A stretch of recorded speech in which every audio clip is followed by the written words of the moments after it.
Hi everyone, this is Anam. Welcome to PhD jobs and admission. तो आज की इस वीडियो में हम इंपॉर्टेंट एमसीक्यूज देखने जा रहे हैं on research methodology for your upcoming university of Lucknow for your PhD entrance examination. तो आपके लखनऊ यूनिवर्सिटी की जो पीएचडी एंट्रेंस एग्जामिनेशन के लिए एप्लीकेशंस फॉर्म को फिलअप करना था, उसके डेट्स को एक्सटेंड कर दी है यूनिवर्सिटी ऑफ लखनऊ ने टिल 31 जनवरी 2024। तो याद रखना है 31 जनवरी तक आप रजिस्ट्रेशन कर सकते हो लास्ट, और उसी के साथ साथ सारी चीज़ें सीट्स वगैरह सबकी लिंक आपको डिस्क्रिप्शन में मिल जाएगी। उसी के साथ साथ मैं आपको बता दूं कि इस वीडियो में हमने रिसर्च मेथोडोलॉजी के काफ़ी इंपॉर्टेंट क्वेश्चंस जो जनरली आपको एग्जामिनेशन में पूछे जाने के चांसेस है, उस क्वेश्चंस को सॉल्व करवाया है। और बायलिंगुअल लैंग्वेजेस में आपके रिक्वेस्ट के थ्रू इंग्लिश हिंदी दोनों लैंग्वेजेस में क्वेश्चंस को सॉल्व करवाया है। तो आपको एंड तक ज़रूर देखना है, और जो भी क्वेश्चन में डाउट है आप मुझे कमेंट करके पूछ सकते हो। उसी के साथ साथ जैसे कि आप स्क्रीन पर देख सकते हो, फॉर योर पेपर 1 हम आपके लिए कंप्लीट कोर्स लेकर आए हैं, जिसमें आपको पासिंग गारंटी के साथ हम स्टडी मटेरियल प्रोवाइड करते हैं, जिसके लिए लिंक आपको नीचे डिस्क्रिप्शन बॉक्स में मिल जाएगा। आप डायरेक्टली वहाँ से हमारे ऐप के थ्रू स्टडी मटेरियल को एक्सेस कर सकते हो। So that's it, and let's begin with the today's lecture. So जैसे कि यहाँ पर इन डिटेल मैं आपको बता दूँ, पेपर 1 के लिए हम आपको कंप्लीट कोर्स प्रोवाइड कर रहे हैं, जिसमें आपको वीडियो लेक्चर्स दिखने मिलेंगे, जो कि थ्योरी एमसीक्यूज दोनों वीडियो लेक्चर्स हैं, नोट्स हैं, प्रैक्टिस एमसीक्यूज पीडीएफ है, जिसको हमने काफ़ी सारे क्वेश्चंस कवर कर रखे हैं। सारे प्रीवियस ईयर क्वेश्चंस आपको यहाँ पर मिल जाते हैं, एज वेल एज हम आपको यहाँ पर ऐसे क्वेश्चंस प्रोवाइड करते हैं एग्ज़ाम के कुछ दिन पहले रिवीजन पैकेज में, जो कि आपको पूछे ही जाएंगे। तो ये सारा पेपर 1 का कंटेंट है, जिससे कि आप डायरेक्टली आपके क्वेश्चन पेपर में इस टाइप के क्वेश्चंस एक्सपेक्ट कर सकते हो।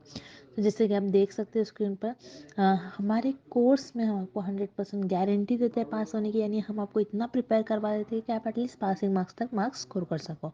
तो आपको जल्द से जल्द कोर्स को परचेज करना होगा। परचेज करने के लिए स्क्रीन पर दिए गए नंबर पर, या फिर आप हमारे ऐप के थ्रू भी स्टडी मटेरियल को एक्सेस कर सकते हो। तो जैसे कि स्क्रीन पर नंबर शो हो रखा है, आप यहाँ पर हमें व्हाट्सएप के द्वारा कांटेक्ट कर सकते हो। फ़ी हाईलाइटेड है, फ़ी भी आप देख सकते हो, काफ़ी कम प्राइस में आपको कंप्लीट पैकेज प्रोवाइड कर रहे हैं। सो पेपर 1 के लिए अगेन आप हमें इस नंबर पर कांटेक्ट कर सकते हो। And also for paper two का भी हम आपको स्टडी मटेरियल प्रोवाइड करते हैं विद 100% गारंटी, जिसका आपको कंप्लीट आपका सिलेबस यहाँ पर कंप्लीट करा जाएगा, जिसमें आपको notes and most expected question solve करवाए जाएंगे। तो आप देख सकते हो काफ़ी सारे सब्जेक्ट्स के हमारे पास पेपर 2 के भी स्टडी मटेरियल अवेलेबल है। सो फॉर पेपर 2 आप हमें स्क्रीन पर दिए गए नंबर पर कॉन्टैक्ट कर सकते हो। सो दैट्स इट, ज़्यादा टाइम वेस्ट नहीं करते, आज के सेशन को हम स्टार्ट करते हैं। What kind of questions are designed to permit a free response from the subject but do not provide or suggest any structure for the respondent's reply? किस प्रकार के प्रश्न विषय से मुक्त प्रत्येका की अनुमति देने के लिए डिजाइन किए गए हैं, लेकिन उत्तरदाताओं के उत्तर के लिए कोई संरचना प्रदान या सुझाव नहीं देते हैं? सो इस प्रश्न में हमें ये पता लगाना है, और इस क्वेश्चन में हमें ये फाइंड आउट करना है ऐसे टाइप के क्वेश्चंस, यानी ऐसे प्रकार के प्रश्न जिसमें जो रिस्पोंडेंट है वो फ्रीली रिस्पॉन्स कर सकते हैं, और जो क्वेश्चंस होते हैं, जो प्रश्न होंगे आपके, वो स्ट्रक्चर नहीं होंगे। यानी इसमें आपके जो क्वेश्चंस होंगे, जो रिस्पोंडेंट क्वेश्चंस का आंसर करते हैं, वो जो प्रश्न होते हैं, जो उनके उत्तर होंगे, उस प्रश्न के जो उत्तर होंगे, वो संरचना या सुझाव नहीं देते हैं। तो याद रखिएगा, ऐसे टाइप के क्वेश्चंस को हम कहते हैं ओपन एंडेड क्वेश्चंस, यानी विस्तृत जवाब वाले प्रश्न। अब इस क्वेश्चन को हम और डिटेल में पढ़ते हैं और डिटेल में देखते हैं कि ये क्वेश्चन हमें क्या बता रहा है।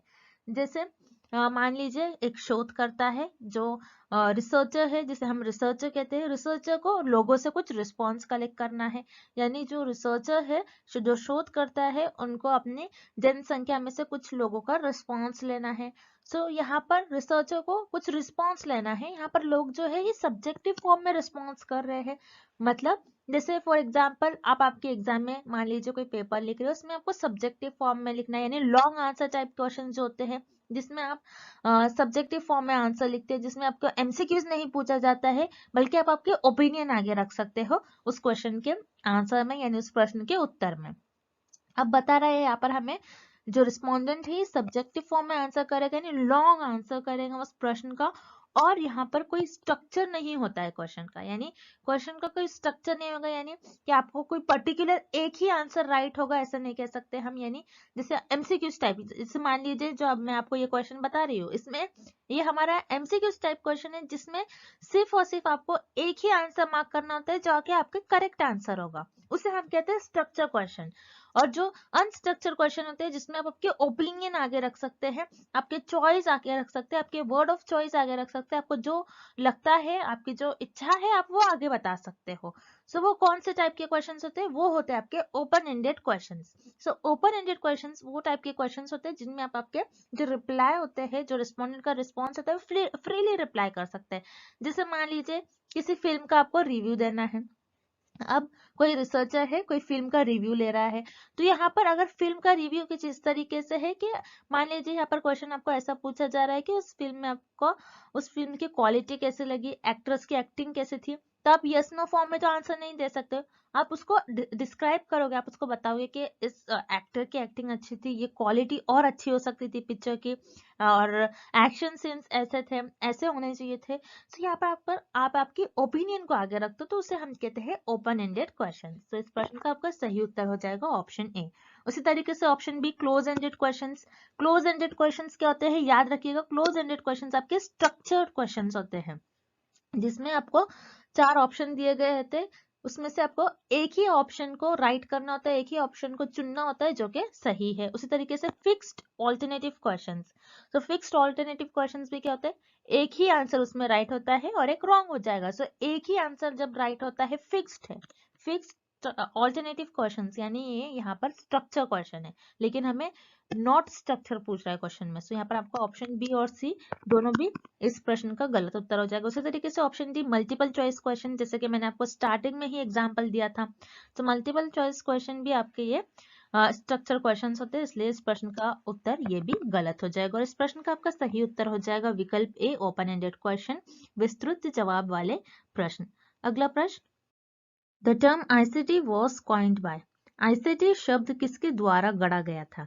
इस प्रश्न में हमें पता लगाना है आईसीटी, इस शब्द को, इस टर्म को किस साइंटिस्ट ने गढ़ा था, यानी आईसीटी इस टर्म को किस साइंटिस्ट ने लॉन्च किया था ये टर्म। तो याद रखिएगा आईसीटी इस टर्म को जिम डोम्सिक, इस साइंटिस्ट ने ये टर्म को लॉन्च किया था और कॉइन किया था इन द ईयर 1981। 1981 में जिम डोम्सिक ने इस टर्म को कॉइन किया था। और याद रखना है आपको, आईसीटी का फुल फॉर्म होता है इंफॉर्मेशन एंड कम्युनिकेशन टेक्नोलॉजी। सो आपको इसका फुल फॉर्म याद रखना है, बहुत बार एग्जाम में पूछा भी जाता है आईसीटी का फुल फॉर्म क्या होता है। आईसीटी का फुल फॉर्म होता है इंफॉर्मेशन एंड कम्युनिकेशन टेक्नोलॉजी। अब आईसीटी इस टर्म को क्यों लॉन्च करा गया, इसके यूज क्या है, आईसीटी होता क्या है। सो आईसीटी जैसे इंफॉर्मेशन यानी हर टाइप की आपको इंफॉर्मेशन मिल जाती है थ्रू इंटरनेट और सेल फोन्स पर, कंप्यूटर्स पर, आपके लैपटॉप्स पर। उसी तरीके से कम्युनिकेशन यानी जिससे हम एक दूसरे से बात कर सकते हैं, कम्युनिकेट कर सकते हैं इजीली। सो आईसीटी एक ऐसा टूल है जिसके वजह से हम रियल वर्ल्ड प्रॉब्लम को सॉल्व कर पाया है, इसके वजह से कम्युनिकेशन फास्टर हो गया है। जैसे for example real world problem क्या हो सकती है, जैसे कोविड हमारे लिए एक रियल वर्ल्ड प्रॉब्लम थी, क्योंकि वो ऑल ओवर वर्ल्ड में वो डिसीज आई थी, जिसकी वजह से जो साइंटिस्ट थे उन्होंने इजीली कम्युनिकेट किया दूसरी कंट्रीज से, और उसका हमने जो सोल्यूशन है वो फास्ट वे से फाइंड आउट कर लिया थ्रू आईसीटी की हेल्प से ही ये हो पाया। सो याद रखिएगा आईसीटी का एग्जाम में आपको यूजेस पूछा जाता है, आईसीटी किसने कॉइन किया था ये भी एग्जाम पूछा जाता है, सॉरी ये भी क्वेश्चंस पूछा जाता है, जैसे आपको ये 2016 में पूछा गया। देन उसके बाद आपको ये भी पूछा जाता है कि आईसीटी का यूज क्या है, आईसीटी का मतलब क्या होता है। जैसे आईसीटी क्या होता है, जो हम internet, wireless network, cell phone, computer, software, video conferencing और सोशल नेटवर्किंग, एजुकेशन और टेलीफोन और यू कैन से मार्केटिंग, इन सारे सब ये सारे जो फील्ड्स है, ये सारे जो सोर्सेज है, इन सारे सोर्सेज में आप आईसीटी का ही यूज कर चीजों को डेवलप करते हो और जैसे कि हम मेडिकल फील्ड में भी आईसीटी का ज्यादातर यूज करते हैं किसी डिसीज को डायग्नोस करने के लिए। तो ऐसे सारे क्वेश्चंस आपको एग्जाम में पूछे जाएंगे। आईसीटी का यूज क्या होता है, आईसीटी की डेफिनेशन क्या होती है, तो आपको याद रखना है आईसीटी की डेफिनेशन तो इंफॉर्मेशन एंड कम्युनिकेशन टेक्नोलॉजी, तो फुल फॉर्म है। डेफिनेशन उसकी आपको अच्छी तरीके से एक बार रीड कर लेना है, जिसमें आपको सारे सोर्सेज के थ्रू आईसीटी हेल्प करता है। ये सारे यूजेस आपको एक बार ही पढ़ लेना है जो कि एग्जाम में पूछे जाते हैं। और याद रखिएगा, term ICT was coined by Jim Domsick in the year 1981. So इस प्रश्न का आपका सही उत्तर हो जाएगा ऑप्शन बी, जिम डॉम्सिक। अगला प्रश्न, hypothesis testing is not required in case of, किस मामले में परिकल्पना परीक्षण की आवश्यकता नहीं है। इस क्वेश्चन में पूछ रहा है कि दिए गए विकल्प में से, दिए गए टाइप ऑफ रिसर्च में से, दिए गए डिफरेंट प्रकार के अनुसंधान में से कौन से एक ऐसी अनुसंधान है जिसमें आप आपकी जो परिकल्पना होती है उसका परीक्षण नहीं करते हो। मतलब दिए गए ऑप्शंस में से कौन से एक ऐसे रिसर्च है, कौन से ऐसे टाइप ऑफ रिसर्च है जिसमें आप हाइपोथेसिस को टेस्ट नहीं करते और हाइपोथेसिस टेस्टिंग उस केस में रिक्वायर्ड नहीं होती है। तो याद रखिए, इस क्वेश्चन को आपको सॉल्व करने के लिए आपको पता होना चाहिए कि हाइपोथेसिस यानी आपकी परिकल्पना होती क्या है। तो हाइपोथेसिस क्या होता है, एक टेंटेटिव स्टेटमेंट होता है आपका। हाइपोथेसिस आपका एक टेंटेटिव स्टेटमेंट होता है। टेंटेटिव मतलब कुछ समय के लिए आप मान लेते हो कि ऐसा करने से हो सकता है ऐसा हो। तो ये होता है आपका टेंटेटिव स्टेटमेंट, जिसमें आप आपके अनुमान लगाते हो, आप कुछ भविष्यवाणी करते हो, उसी को हम कहते हैं परिकल्पना। परिकल्पना का मतलब होता है आप आपके नॉलेज के बेसिस पर आप कोई चीजों पर, कुछ फिनोमेना पर भविष्यवाणी करो और उसी भविष्यवाणी को आप आपके जो शोध होती है, आप आपकी जो अनुसंधान होती है उसमें उसका परीक्षण करते हो, उसी को हम कहते हैं हाइपोथेसिस टेस्टिंग। अब हाइपोथेसिस टेस्टिंग कौन से रिसर्च में नहीं की जाती है, वो होती है आपकी डिस्क्रिप्टिव रिसर्च, जिसे हम कहते हैं वर्णनात्मक अनुसंधान। सो डिस्क्रिप्टिव रिसर्च यानी वर्णनात्मक अनुसंधान ये होती क्या है। सो याद रखिएगा, डिस्क्रिप्टिव रिसर्च में हमारे पास जो फेनोमेना होता है, ऑलरेडी एग्जिस्टिंग फेनोमेना होता है, ऑलरेडी हमारे पास एक फेनोमेना अवेलेबल होता है, उसकी सारी इंफॉर्मेशन हमारे पास प्रेजेंट होती है। उसी फेनोमेना को हम एनालाइज कर उसको एज इट इज डिस्क्राइब करते हैं। बहुत इंपॉर्टेंट वर्ड है। डिस्क्रिप्टिव रिसर्च में हमारे पास फेनोमेना ऑलरेडी प्रेजेंट होता है, उस फेनोमेना में जब हमें जो भी इंफॉर्मेशन दी गई है उसी इंफॉर्मेशन को हमको एनालाइज करना होता है और हमें उसे एज इट इज डिस्क्राइब करना होता है। इसी को हम कहते हैं डिस्क्रिप्टिव रिसर्च। सो डिस्क्रिप्टिव रिसर्च में हमें कुछ करना ही नहीं है, हमें बस जो दिया गया है फेनोमेना उसको एनालाइज कर एज इट इज उसको लिखना है, एज इट इज उसको डिस्क्राइब करना है। तो यहाँ पर आपको हाइपोथेसिस को टेस्ट करने की कोई जरूरत ही नहीं होगी, क्योंकि यहाँ पर आप कोई टेस्टिंग ही नहीं करते, आप कोई चीजों को टेस्ट नहीं करते, आप कोई चीजों का कुछ नया फाइंड आउट नहीं करते, बल्कि जो दिया गया है उसी को डिस्क्राइब करने के लिए डिस्क्रिप्टिव रिसर्च का यूज करा जाता है। तो याद रखिए, डिस्क्रिप्टिव रिसर्च ऐसी रिसर्च होती है जिसमें आप आपके हाइपोथेसिस को टेस्ट नहीं करते हो, यानी वर्णनात्मक अनुसंधान एक ऐसी अनुसंधान होती है जिसमें आपकी जो परिकल्पना होती है उसका परीक्षण नहीं करते हो। तो इस प्रश्न का आपका सही उत्तर हो जाएगा ऑप्शन बी। अब जो रिमेनिंग ऑप्शन है, जो बचे हुए विकल्प है, उन्हें भी हम एक एक बार देख लेते हैं। जैसे एक्सपेरिमेंटल रिसर्च। एक्सपेरिमेंटल रिसर्च क्या होती है, जिसमें आप कोई दो वेरिएबल्स के बीच में कॉज एंड इफेक्ट रिलेशनशिप देखते हो, यानी कारण एंड प्रभाव देखते हो दो चरों के बीच में, जो कि होते हैं आपके independent variable and dependent variable. Independent variable कैसा अफेक्ट कर रहा है डिपेंडेंट वेरिएबल पर, ये आप देखते हो। और एक्सपेरिमेंटल रिसर्च में याद रखिए, आप इंडिपेंडेंट वेरिएबल को आप मैनिपुलेट करते हो, यानी हेर फेर कर सकते हो उसमें और कुछ चेंजेस कर सकते हो, ये देखने के लिए कि वो डिपेंडेंट वेरिएबल पर उसका कैसा प्रभाव दिखा रहा है, यानी कैसे चेंजेस दिखा रहा है, उसका कैसे इफेक्ट दिखा रहा है इंडिपेंडेंट वेरिएबल डिपेंडेंट वेरिएबल पर। सो यहाँ पर एक्सपेरिमेंटल रिसर्च में जो आपके पास इंडिपेंडेंट वेरिएबल होते हैं उसको आप रैंडमली असाइन कर सकते हो, आप कम ज्यादा कर सकते हो, ये आपके पास है, आप किसी भी तरीके से चूज कर सकते हो। आपका पर्टिकुलर यही नहीं रहता है कि आप मैं यही टर्म लूंगी, यही लोगों को लेकर टेस्ट करूंगी, ऐसा कुछ नहीं होता है। एक्सपेरिमेंटल रिसर्च में आप रैंडमली लोगों को असाइन करते हो और इंडिपेंडेंट वेरिएबल को मैनिपुलेट करते हो। सो एक्सपेरिमेंटल रिसर्च में आप इंडिपेंडेंट वेरिएबल का इफेक्ट देखते हो डिपेंडेंट वेरिएबल पर, यानी आप यहाँ पर हाइपोथेसिस, जनरली आपकी हाइपोथेसिस को ही आप टेस्ट करते हो। आप यहाँ पर एक्सपेरिमेंटल रिसर्च में देखते हो कि जैसे मान लीजिए फॉर एग्जांपल आप ये देखोगे कि एक प्लांट है, उसकी ग्रोथ कैसी होगी अगर मैं इसको वाटर दूंगी तो। ओके, वाटर देने से प्लांट की ग्रोथ कैसी हो रही है। तो यहाँ पर आप गेस कर रहे हो, यहाँ पर आप आपके अनुमान लगा रहे हो, आप आपकी भविष्यवाणी कर रहे हो कि हो सकता है अगर मैं ज्यादा वाटर दूं तो हो सकता है इस प्लांट की ग्रोथ भी ज्यादा हो। सो ये होती है आपकी एक्सपेरिमेंटल रिसर्च। अब दूसरा ऑप्शन है आपका expose facto. Expose facto research क्या होती है, बहुत इंपॉर्टेंट है, बहुत से स्टूडेंट्स को पता ही नहीं होता कि एक्सपोज फैक्टो रिसर्च को हम कॉजी एक्सपेरिमेंटल रिसर्च भी कहते हैं।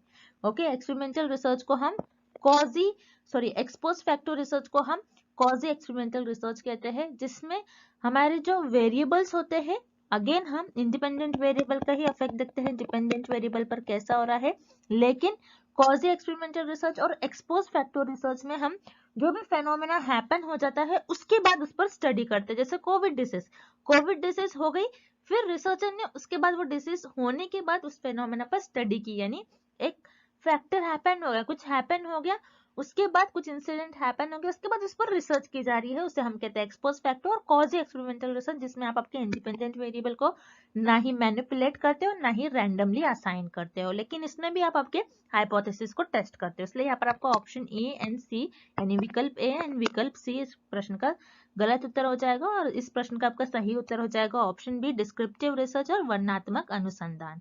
अगला प्रश्न, coefficient of correlation is independent of, सहसंबंध का गुणांक स्वतंत्र है। इस क्वेश्चन में पूछ रहा है कि कोएफिशिएंट ऑफ कोरिलेशन किस चीज पर डिपेंड नहीं करता है। इंडिपेंडेंट यानी किस चीज पर डिपेंड नहीं करता है, किसी पर डिपेंड नहीं करता है, वो कौन होता है, वो किस ऑप्शन में हमें दिया गया है कि कोएफिशिएंट ऑफ कोरिलेशन किस चीज पर डिपेंड नहीं करता है। सो याद रखिएगा कोएफिशिएंट ऑफ कोरिलेशन ये होता क्या है। सो कोरिलेशनल रिसर्च में कोएफिशिएंट होता है जिसे हम कहते हैं कार्ल पियर्सन कोएफिशिएंट। तो याद रखिएगा इस साइंटिस्ट ने इस कोएफिशिएंट को दिया था जिसका नाम है कार्ल पियर्सन कोएफिशिएंट। एग्जाम में इस पर भी कई बार क्वेश्चन पूछे जाते हैं कि कोएफिशिएंट ऑफ कोरिलेशन ये किस साइंटिस्ट ने दिया था इस कोएफिशिएंट। तो याद रखिएगा इसका आंसर आ जाएगा आपका कार्ल पियर्सन कोएफिशिएंट। अब कार्ल पियर्सन कोएफिशिएंट होता क्या है कोरिलेशन रिसर्च में, तो याद रखिएगा कार्ल पियर्सन कोएफिशिएंट की वैल्यू आपकी -1 से +1 के बीच में लाई करती है। अगर आपके कार्ल पियर्सन कोएफिशिएंट की वैल्यू -1 आ रही है, दैट मीन्स आपके जो वेरिएबल्स है वेरिएबल्स के बीच में परफेक्ट नेगेटिव कोरिलेशन है। और अगर आपके जो कार्ल पियर्सन कोएफिशिएंट है उनकी वैल्यू +1 है, सो याद रखिएगा उस केस में आपके जो वेरिएबल्स है आपके चर है, चरों के बीच में परफेक्ट पॉजिटिव कोरिलेशन होगा, और 0 का मतलब होता है कि कोई रिलेशन नहीं होता है।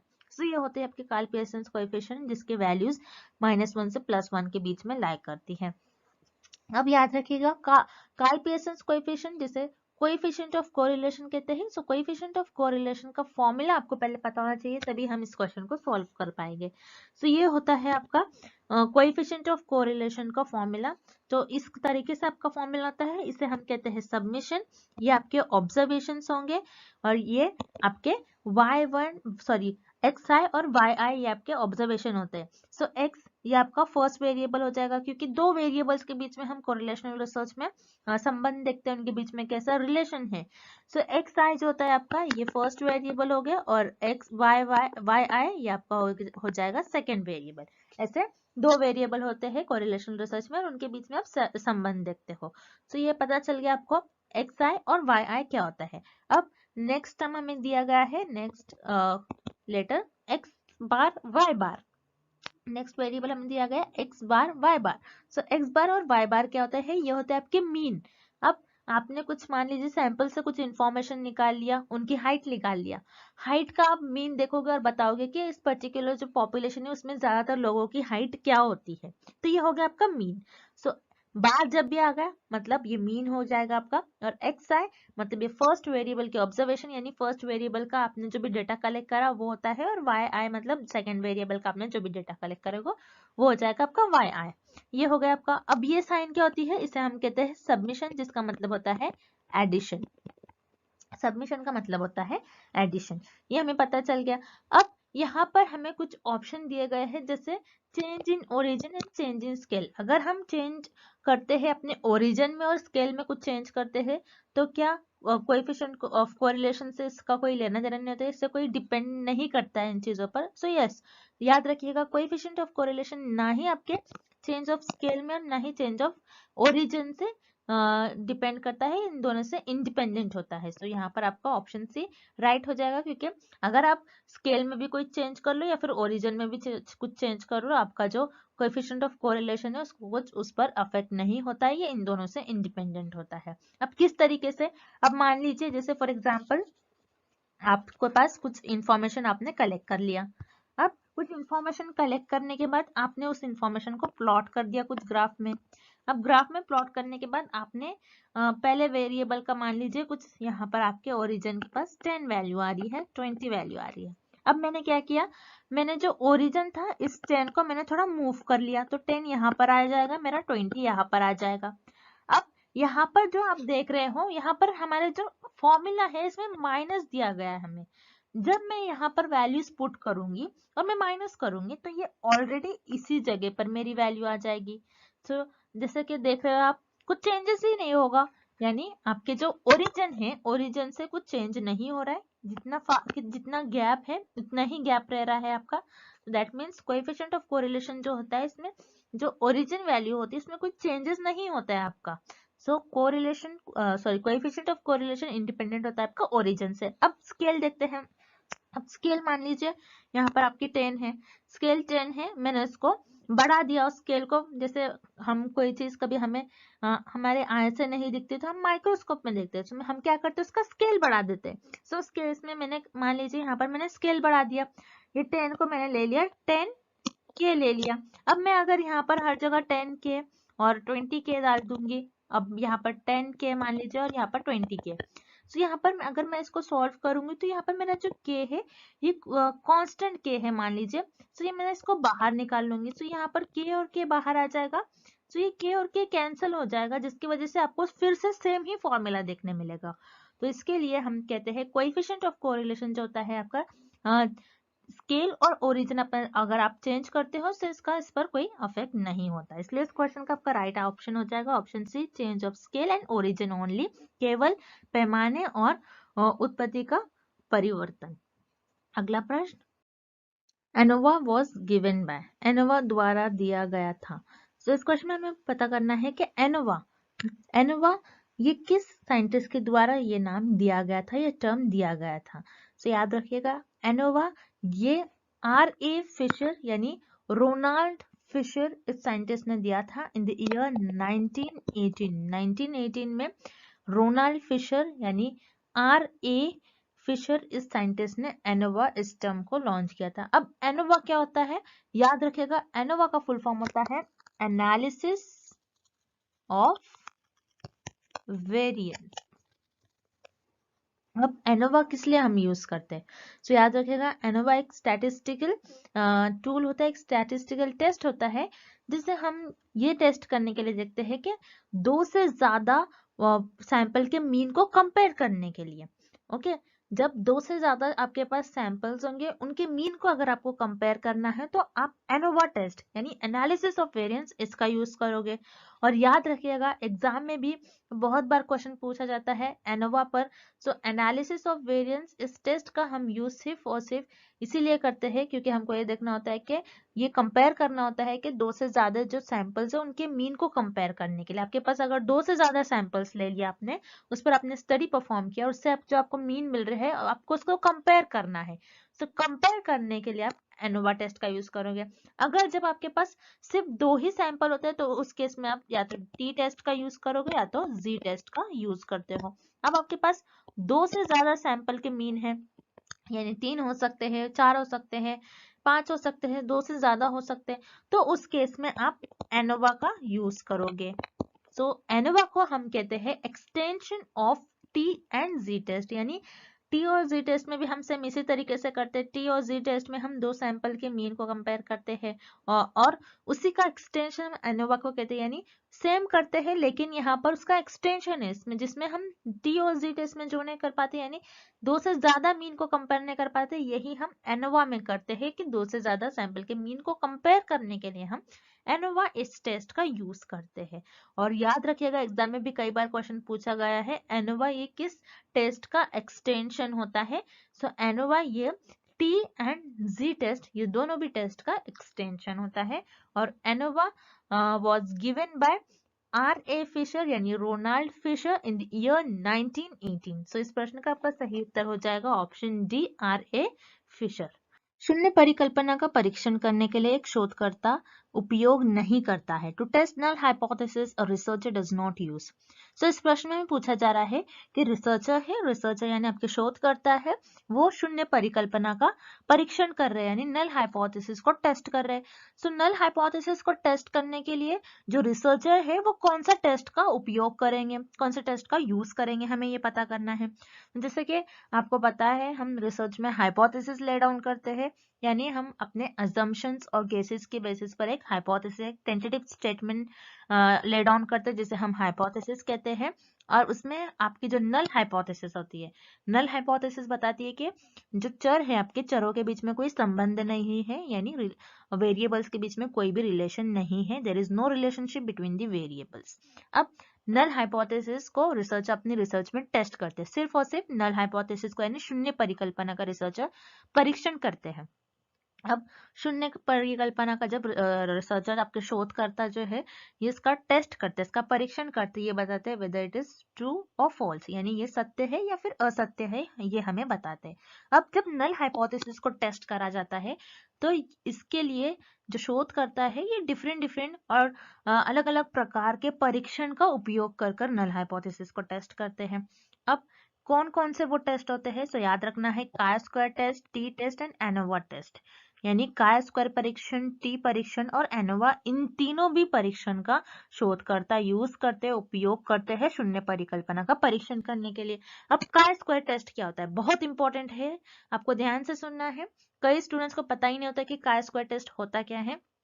सो काय स्क्वायर टेस्ट के 3 मेजर पॉइंट आपको याद रखना है। सो फर्स्ट पॉइंट होता है काय स्क्वायर टेस्ट यूज करा जाता है difference between observed value minus expected value. Okay, difference between यानी ऑब्जर्व वैल्यू का जो डिफरेंस होगा, यानी ऑब्जर्व वैल्यू आपकी जो आएगी और एक्सपेक्टेड वैल्यू जो आएगी आप उसका माइनस करोगे, यानी difference between observe and expected value. अब ऑब्जर्व और एक्सपेक्टेड वैल्यू क्या होती है, ऑब्जर्व वैल्यू क्या होगी कि आपको जो एक्चुअल मार्क, जैसे फॉर एग्जांपल के थ्रू हम समझते हैं, एक्सपेक्टेड वैल्यू आपने एक पेपर देकर आ गया, पेपर 100 मार्क का आपका पेपर था, आपने एक्सपेक्ट कर लिया, आपने आपके करेक्शन देख लिया, आपने आपका आकर पेपर को एनालाइज करा और आपने ये देखा कि आपको हो सकता है 85 मिल सकते हैं मार्क्स आउट ऑफ 100। ओके, अब आपके जो ऑब्जर्व वैल्यू है, जो आपको एक्चुअल में रिजल्ट आने के बाद मिल रहा है आपको मार्क्स, वो मिल रहे हैं 80।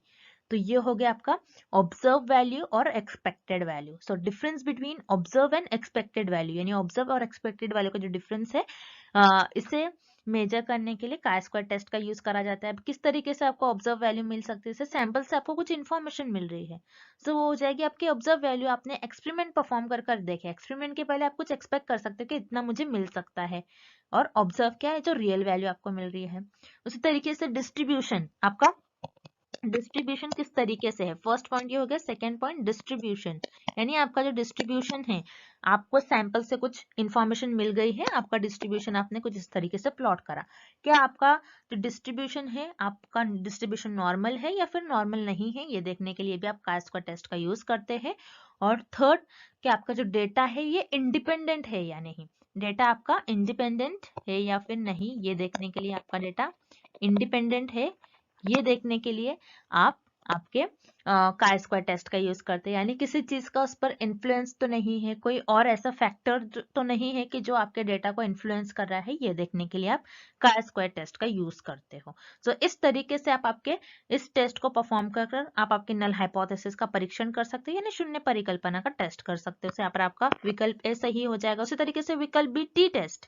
टी टेस्ट क्या होता है, जिसमें आप किसी सैंपल के जो मीन होते हैं उनका, सैंपल्स के मीन को कंपेयर करने के लिए आप टी टेस्ट का यूज करेंगे। सो सिर्फ 2 ही सैंपल के मीन को कंपेयर करने के लिए आप टी टेस्ट का यूज करते हो। और याद रखिएगा टी टेस्ट में आपको जो पॉपुलेशन होती है, पॉपुलेशन 30 से कम होती है, लेस देन आपकी 30 होती है पॉपुलेशन, आपको याद रखना है, तब आप टी टेस्ट का यूज करते हो। सो नल हाइपोथेसिस को टेस्ट करने के लिए भी आप आपका टी टेस्ट का यूज करोगे, आपको ये पता होना चाहिए। उसी के साथ साथ एनोवा, एनोवा टेस्ट क्या होता है, याद रखना है, ANOVA means analysis of variance. ANOVA का, ये एनोवा आपको शॉर्ट फॉर्म दिया गया है, एनोवा का फुल फॉर्म होता है एनालिसिस ऑफ वेरिएंस, यानी 2 से ज्यादा सैंपल्स के मीन को अगर कंपेयर करना है आपको, यानी 2 से ज्यादा, यानी 3 वेरिएबल्स हो सकते हैं, 4 सैंपल्स हो सकते हैं, उनके मीन को आपको कंपेयर करना है, तो उस टाइम पर आप एनोवा इस टेस्ट का यूज करोगे। सो काई स्क्वायर टेस्ट,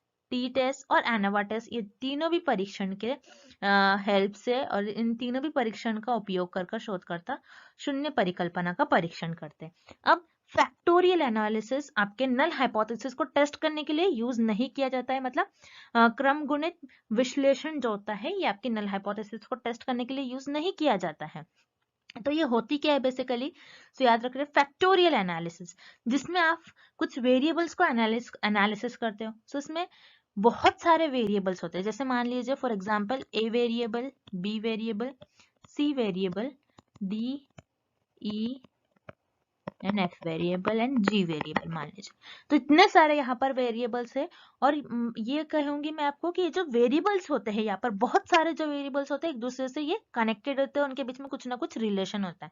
अब फैक्टोरियल एनालिसिस में रिसर्चर जो अननेसेसरी है, जो उनको लग रहा है ऐसे वेरिएबल जो एक दूसरे से कम लिंक्ड है, उनमें इतना ज्यादा रिलेशन नहीं है, तो उनको एलिमिनेट करते हैं। अब मान लीजिए यहाँ पर बी और डी वेरिएबल एक दूसरे से ज्यादा रिलेटेड है, तो इन्हीं दो को रिसर्चर अपने रिसर्च में इनका उपयोग करेंगे और बाकी सबको एलिमिनेट कर देंगे। सो बेसिकली फैक्टोरियल एनालिसिस इसीलिए यूज करा जाता है कि डेटा को एनालाइज करे और जो ज्यादा डेटा है उसको कम करे, जो अननेसेसरी डेटा है, जो जिसका ज्यादा उपयोग नहीं हो सकता है, उसको कम कर दे। सो इसीलिए फैक्टोरियल एनालिसिस का यूज करा जाता है, और फैक्टोरियल एनालिसिस आपके नल हाइपोथेसिस को टेस्ट करने के लिए नहीं यूज करा जाता है। सो इस प्रश्न का आपका सही उत्तर हो जाएगा विकल्प डी, फैक्टोरियल एनालिसिस, क्रम गुणित विश्लेषण। निगमनात्मक सिद्धांत है, deductive theory is one that. So इस प्रश्न में हमें निगमनात्मक सिद्धांत क्या होता है उससे हमको बताना है, उससे रिलेटेड हमें कुछ ऑप्शंस दिए गए, हमें बताना है कि कौन सा विकल्प सही होगा, यानी डिडक्टिव थ्योरी क्या होती है ये बताना है। हम डिडक्टिव थ्योरी में हम क्या करते हैं, उद्देश्य क्या होता है इसका, ये बताना है हमें इस प्रश्न में। सो याद रखिए, 2 टाइप की थ्योरी होती है, या फिर 2 टाइप की अप्रोच होती है, या फिर 2 टाइप की रीजनिंग होती है। एक होती है इंडक्टिव और दूसरी होती है डिडक्टिव।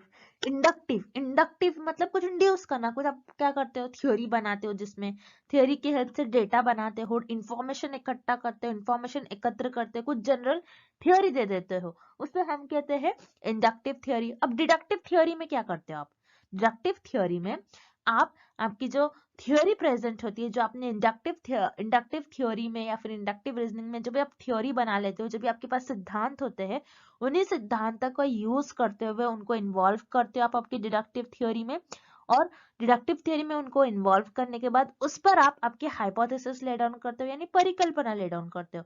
मतलब आप ये बताते हो कि आपके ज्ञान के अनुसार आप कुछ भविष्यवाणी करते हो और देखते हो कि आपकी भविष्यवाणी कितनी सही है या फिर कितनी गलत है, उसी को हम कहते हैं परिकल्पना और हाइपोथेसिस।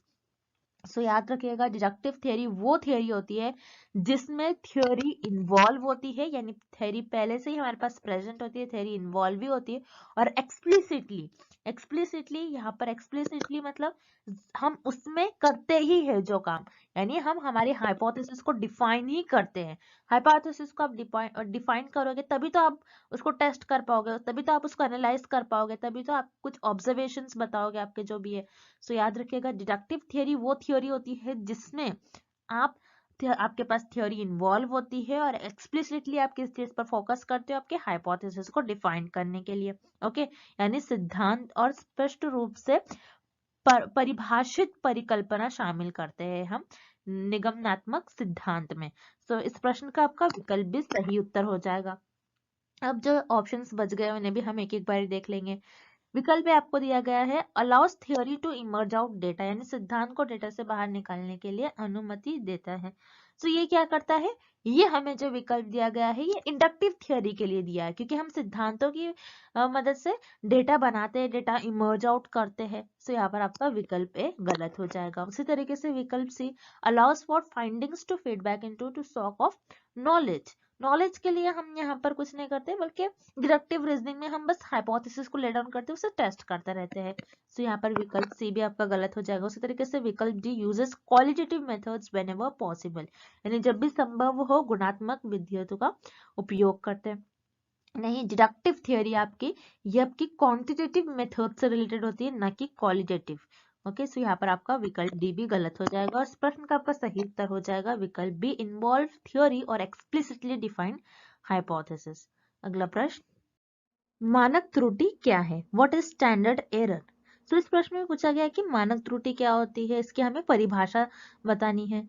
तो मानक त्रुटि यानी स्टैंडर्ड एरर क्या होता है, आपको ये पता होना चाहिए। स्टैंडर्ड एरर क्या होता है, मान लीजिए आपने पॉपुलेशन लिया, पॉपुलेशन में से कुछ लोगों को लिया जो आपका सैंपल बन गया।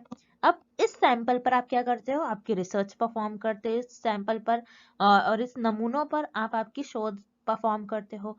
अब शोध परफॉर्म करने के बाद आपके पास जो आपको डेटा मिल रहा है, जो भी आपको इंफॉर्मेशन मिलेगी, तो मान लीजिए आपने एक सैंपल ले लिया, पॉपुलेशन में से कुछ लोगों को ले लिया, आपने नमूनों को चुन लिया आपने। अब यहाँ पर जो आपने नमूनों को चुन लिया उन पर आप स्टडी परफॉर्म कर रहे हो।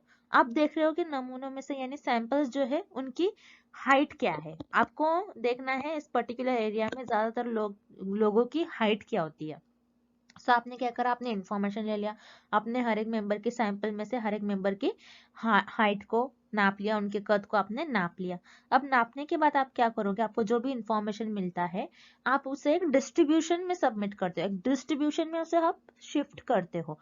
किस तरीके से करोगे, तो यहाँ पर आप आपके वैल्यूज पुट करोगे और देखोगे कि कितने लोग हैं, लोग बताओगे और वाई एक्सिस पे आप डिस्ट्रीब्यूशन बनाओगे, क्योंकि लोगों की हाइट कुछ इस तरीके से है मान लीजिए। अब ये हो गया मेरा डिस्ट्रीब्यूशन। अब मिडिल वैल्यू मीन हो सकता है, ओके, क्योंकि ये हमारा इक्वल डिस्ट्रीब्यूशन लग रहा है। सो यहाँ पर मीन और मीडियन मोड सब एक ही जगह होते हैं बेसिकली।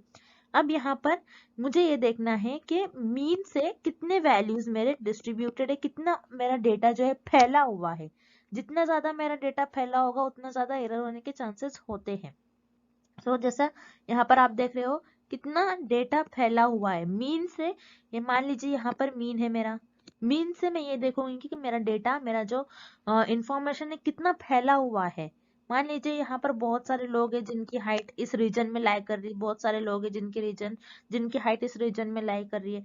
सो ये मीन से उतना दूर चले जाते हैं, इसे हम कहते हैं standard deviation. So standard deviation क्या बताता है बेसिकली कि आपका डेटा किस तरीके से स्प्रेड आउट है। और स्टैंडर्ड डिविएशन जो होता है, सैंपल का जो स्टैंडर्ड डिविएशन होता है उसी को हम कहते हैं स्टैंडर्ड एरर। ज्यादा कंफ्यूज नहीं होना है आपको। आपने क्या करा, सैंपल से कुछ इन्फॉर्मेशन ले ली, डेटा कलेक्ट कर लिया, उसको आपने कुछ ग्राफ में इस तरीके से स्प्रेड आउट कर ली। अब जैसे मान लीजिए मैंने यहाँ पर मीन ड्रॉ कर लिया, मेरा मीन यहाँ पर आ रहा है, ज्यादातर लोगों की हाइट यहाँ पर आ रही है। अब मैं क्या देखूंगी कि मेरा डेटा किस तरीके से कितना स्प्रेड आउट है, कितना फैला हुआ है।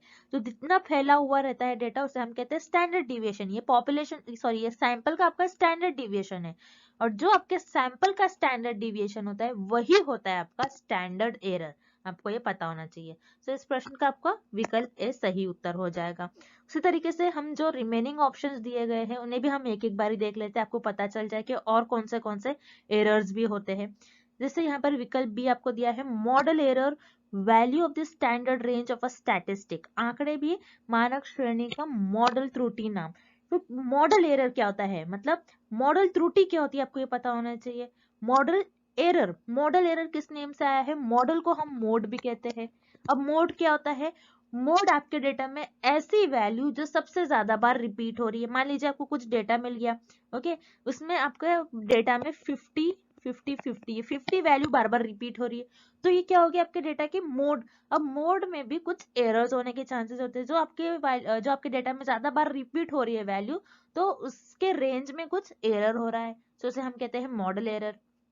तो यहाँ पर हमें रेंज से रिलेटेड कुछ नहीं दिया गया है, मतलब मोड, ऐसे ज्यादा वैल्यूज नहीं पूछी गई कि आपके डेटा में जो सबसे ज्यादा बार रिपीट हो रही है। सो यहाँ पर आपका विकल्प भी गलत हो जाएगा। उसी तरीके से विकल्प C, error in the calculation of standard deviation of a statistic, यानी आंकड़े के मानक विचलन की गणना में त्रुटि।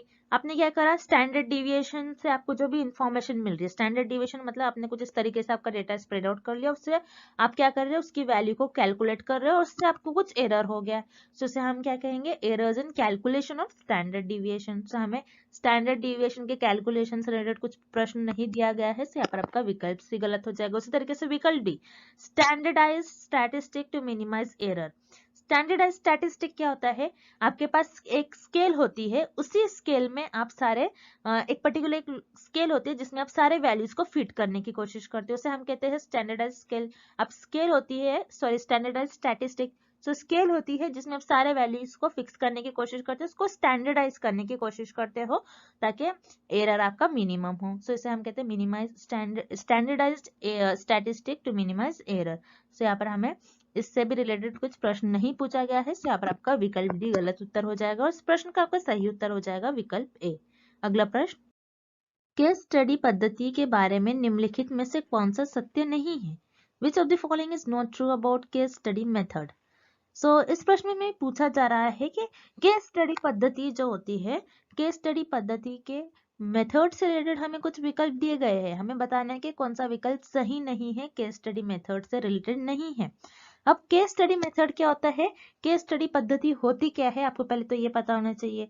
सो केस स्टडी मेथड वो मेथड होता है जिसमें रिसर्चर्स 4 to 5 पीपल का ग्रुप बना लेते हैं, 4 to 5 एक्सपर्ट्स भी हो सकते हैं, उसमें एक पर्टिकुलर टॉपिक पर डिटेल में डिस्कशन होता है और उसमें आपको बहुत सारी इंफॉर्मेशन मिल जाती है।